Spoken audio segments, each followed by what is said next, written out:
Okay, this week we are talking about trauma-informed instruction. This is a really important topic because it impacts so many students in our classrooms. So our two learning targets are: I can describe classroom and school practices that support culturally relevant and sustaining pedagogy, which we started to talk about last week.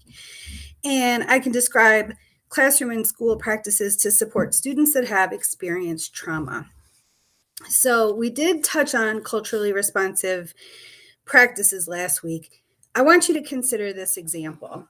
So consider Erica. She's an African American 11th grader at a school in which administrators banned headscarves as part of the dress code. Erica voiced her concerns to administrators, explaining the difference between black and white hair and the occasional need to use head coverings. She explained how she uses headscarves on her natural hair during certain weather conditions. Even after these concerns were shared, the school did not adjust the policy. So I think we can agree the school wasn't really being all that culturally responsive. So what should the school have done? Well, first, they probably should have listened to students. I'm sure Erica was not the only one who shared her concern, but she was trying to educate the administrators on why she needed it, why she thought it was an unfair policy, right? Then instituting change. If administrators really had listened to students and heard and learned, again, they were trying to educate administrators as to why head coverings are an okay thing. Maybe through a discussion with students, they could have really analyzed, well, why did they want to ban them to begin with? Where did that even come from? And then institute some kind of change.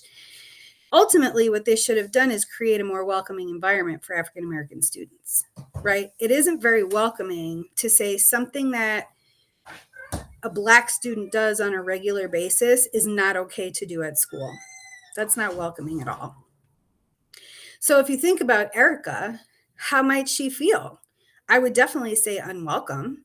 If you're told that something that you do all the time when it rains is not appropriate for school, well, that doesn't make you feel very welcome there, right?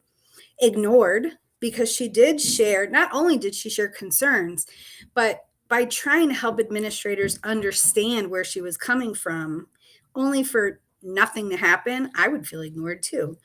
She probably felt rejected because, again, nothing changed.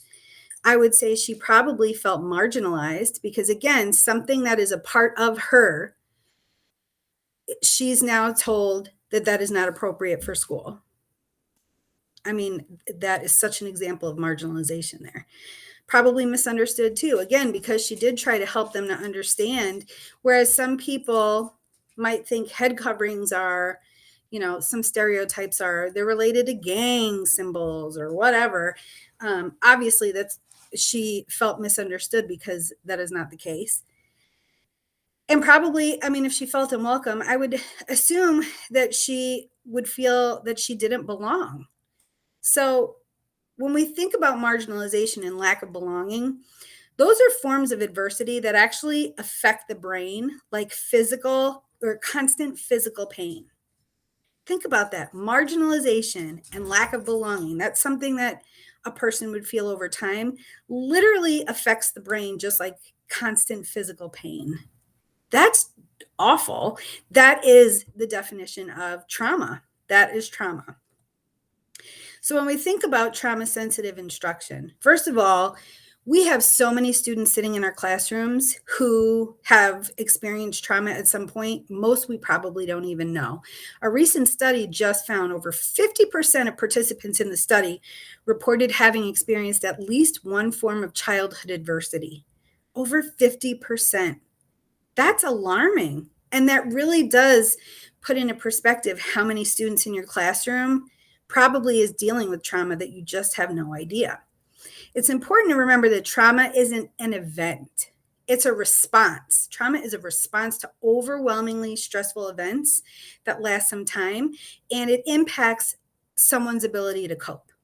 So I think when we hear trauma, most people probably think right away of abuse, but there are so many other things that children deal with. Homelessness, unfortunately, is something a lot of children have to deal with.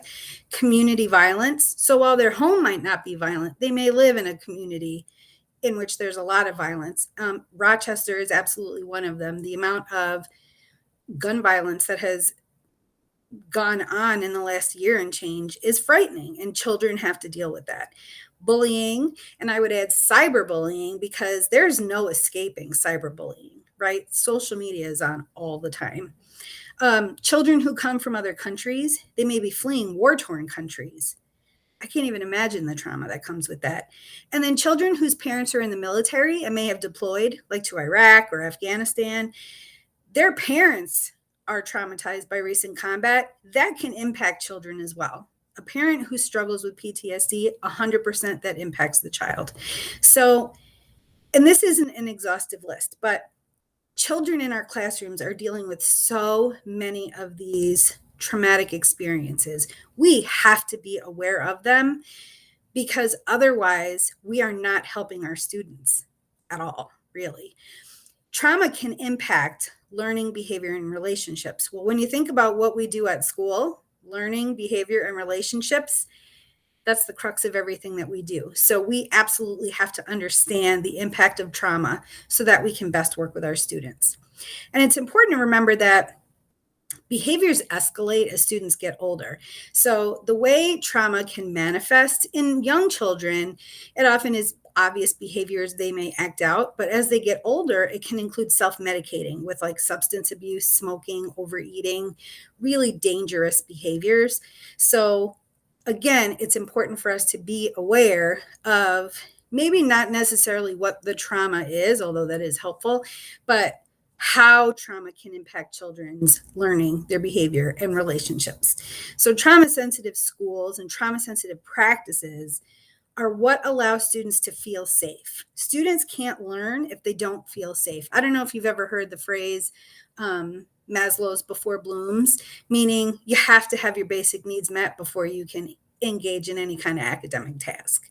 So when we think about trauma-sensitive instruction, what you do in your classroom 100% is important, but it really has to be a whole school effort where trauma sensitivity is a part of every interaction in the building. Every adult is aware. Every adult knows how to interact with students.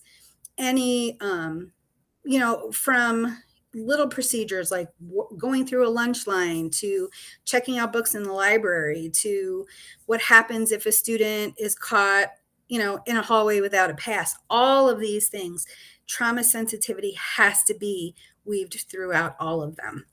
So knowing that it is a whole school effort, what is your role? Your role is 100% important. But what you can do as part of a whole school effort, first and foremost, is create a consistent, safe, and supportive classroom climate. Students who are undergoing trauma need consistency. They need to know what to expect when they come to your classroom every day. So that doesn't just mean it's consistently safe, but consistent in terms of your schedule, your routines, even consequences for behavior. Kids need to know what to expect. If it's a constant question mark for them, that's actually fueling the trauma, because that's uncomfortable, right? So consistency in all that you do, communicating that students are safe and that they're supported, that you will be there for them regardless of whatever it is that they bring to your classroom. That is so important. The second is focusing on the whole child. Sometimes our job is hard. Teaching is hard. And when you're in a secondary building and you have 100 and something students, it's hard. But we have to see every child as their whole selves. Sorry about that. We have to see them, they're not just a student, but they're a brother or sister, they're a daughter or a son, they're a football player, a clarinet player, a member of the drama club. Like, we have to look at everything that they are, not just another student in my social studies classroom. We really need to look at them as a whole. We also need to collaborate with parents and community members. And sometimes people hear, like, collaborate with parents. Isn't that where the trauma is coming from? Not necessarily. So we have to have that ongoing open communication with parents in the community to really make sure everyone is being as trauma sensitive as possible. And then, it kind of goes without saying, maintaining confidentiality. These are very sensitive topics, and some adults and some children too, they don't want this to be public knowledge because of sometimes certain, things going on. Like there's a feeling of shame that comes with it. We don't want to make that any worse, right? So of course you're going to disclose things to like your school counselor or as a mandated reporter, if you have to share something. Obviously, there are situations where you do have to share things, or you might want to loop in your administrator when things are going on. But it's important then not to talk with like the teacher next door about it. It's just very sensitive. Okay. Switching gears for a minute, your upcoming assignment, the 504 case study. So for this, you're going to choose one of 4 given case studies. You can click it here, but it's also, the document is linked in Google Classroom. There are 4 different cases. You're going to choose one, read it closely, and determine whether or not the student could benefit from a 504 plan. If so, you're going to identify exactly what accommodations would be appropriate to help him or her succeed in the general education setting. So you're going to complete a template. Again, it's linked here, but you're going to want to go into Google Classroom, click into the assignment, and then open the template to create your own to work in. In that template, not only are you going to tell what the accommodations are, but then you're going, for each accommodation, you're going to say how frequent it's going to be applied, whether it's daily, weekly, monthly, whatever. The duration, is it for 10 minutes, half an hour, all day? And location, is it happening in your classroom or is it happening somewhere else in the building? For each accommodation, you're going to do that. If you have any questions about either the cases or the template, please don't hesitate to ask. But I did a few weeks ago include a sample 504, which should help. But again, if you have any questions, don't hesitate to ask. So let's revisit these learning targets. So that first one, I can describe classroom and school practices that support culturally relevant and sustaining pedagogy. Hopefully talking through that example of Erica and the head coverings really kind of put that in a perspective for you in terms of what that means to be culturally relevant and responsive. And then the second, I can describe classroom and school practices to support students that have experienced trauma. Again, I feel like this was just the tip of the iceberg, but it is so important that these are things that we learn and are aware of and address in our daily practices with children. If you have any questions, just let me know.